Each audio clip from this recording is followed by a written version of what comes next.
ॐ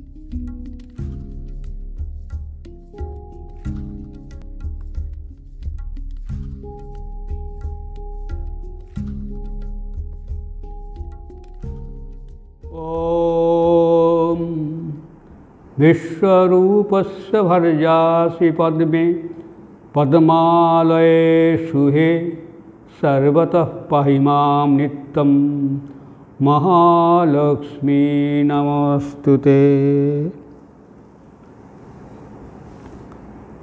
पुरीधाम जगन्नाथ क्षेत्र सीमा सारा देवी गेছেন, সঙ্গে অনেক লোক সঙ্গিনীরা তারা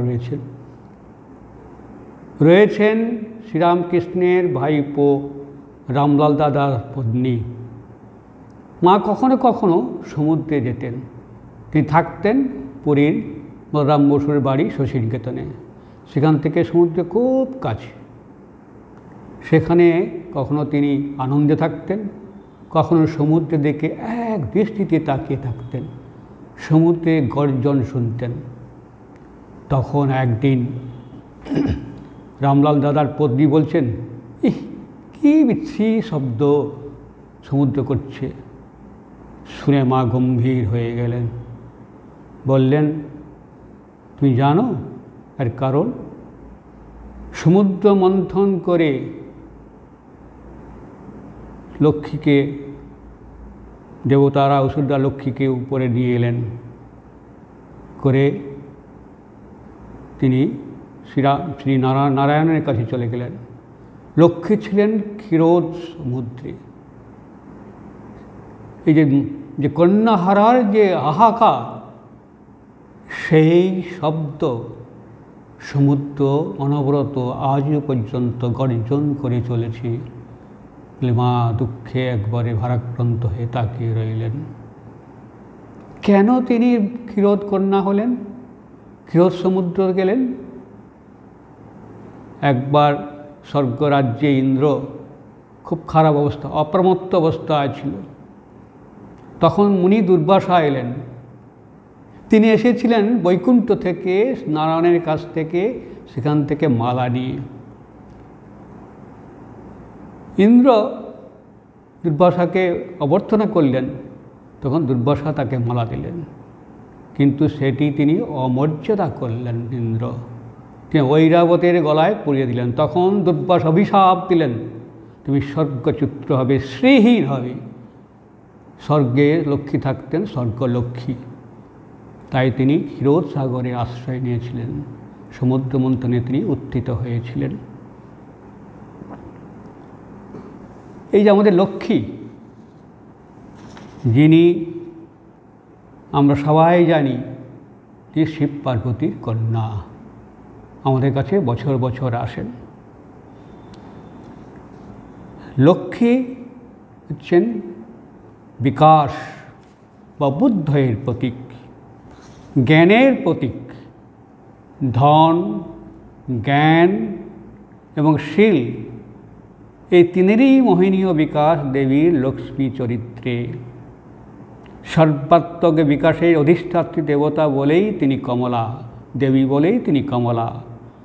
কমলা বা পদ্মের ন্যায় তিনি অতি সুন্দরী। তার চোখ দুটি পদ্মের মতো আয়ত, তার হস্তে প্রস্ফুটিত পদ্মকুসুম।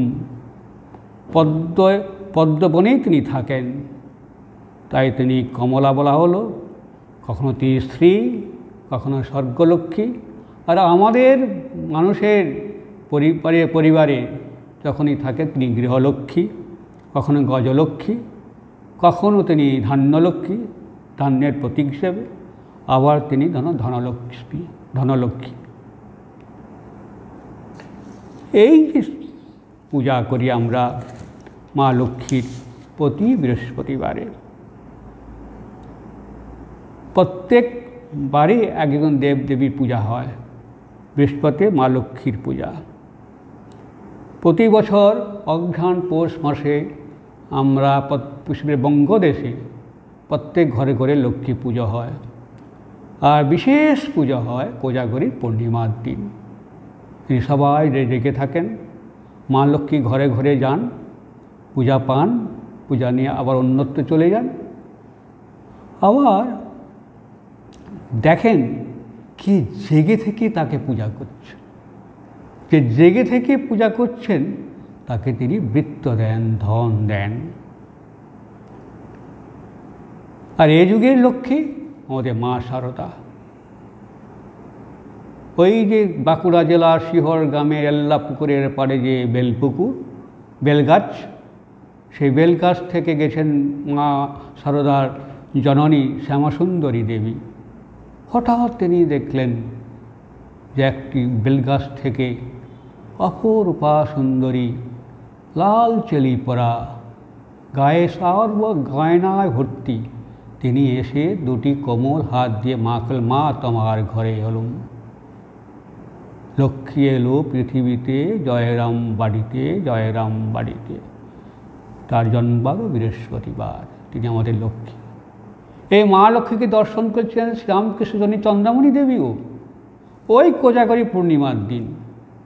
তার বয়সে রাম তিনি পুজো করতে গেছেন বাড়িতে বাড়িতে, রাত্রি হয়ে গেছে, দেরি হচ্ছে, তিনি খুব চিন্তায় পড়ে আছেন। হঠাৎ দেখলেন যে তার মোড়াইয়ের পাশ থেকে একটি সুন্দর অপরূপা মেয়ে, ওই গয়নায় তার সর্বাঙ্গ আবৃত এবং লাল চেলি পরা। তিনি বললেন কেউ হয়তো মেয়েরা এসেছে। তিনি আমার দেখেছো, আমার ছেলেকে দেখেছো? বলে হ্যাঁ দেখেছি, ওই পুজো করেই আসছে বলে তিনি অন্যদিকে চলে গেলেন। তখন চন্দ্রামণি দেবীর ভয় চমক ভাঙল, তাই তো কাকে দেখলেন, এই সময় তো এরকম আসতে পারে না। তখন হ্যাঁ মা লক্ষ্মী এসেছিলেন। আবার এই যে পুরীর জগন্নাথ ক্ষেত্রে মা লক্ষ্মীর মন্দির কিন্তু রয়েছে, সেখানে শ্রীরামকৃষ্ণ পার্ষদ স্বামী অখণ্ডজী মহারাজ তিনি দর্শন করেছিলেন লক্ষ্মী দেবীকে। সে কথা তিনি শ্রীরামকৃষ্ণের মানসপুত্র স্বামী ব্রহ্মণী মহারাজকে বললেন। শুনে মহারাজ বললেন, ব্রহ্মণী মহারাজ বললেন, তোমার কোনো আর অর্থের অভাব হবে না। তিনি থাকতেন সরকারি থাকতেন অখণ্ডানন্দজি মহারাজ, ওই জঙ্গলে থাকতেন, গ্রামের মধ্যে থাকতেন, কিন্তু তার কোনো দিন অভাব হয়নি মা লক্ষ্মীর কৃপায়। আর মা লক্ষ্মী ঠাকুরের কাছে কীরকম ছিলেন, ঠাকুর সাধনা করছিলেন, টাকা মাটি, মাটি টাকা করে তিনি মাটি টাকা গঙ্গায় বিসর্জন দিলেন। কিন্তু আমার মনে হলো মা লক্ষ্মী খ্যাট করে বন্ধ দেন, টাকা ফেলে দিয়েছি। তখন তিনি বললেন যে আমি তো লক্ষ্মী ছাড়া হবো নাকি? বললেন মা তুমি যেন আমার হৃদয়ে থাকো। বললুম তুমি আমার সবসময় আমার হৃদয়ে থাকো। অর্থাৎ এই যে মঙ্গলময়ী মা লক্ষ্মী আমাদের সকলের হৃদয়ে সর্বদা অবস্থান করুন, এই প্রার্থনা করি মা লক্ষ্মীর, এই কোজাগরী পূর্ণিমা দিনে মা লক্ষ্মীর কাছে। ওম শান্তি শান্তি শান্তি, হরি ওম তৎসৎ। শ্রীরামকৃষ্ণার্পণমস্তু।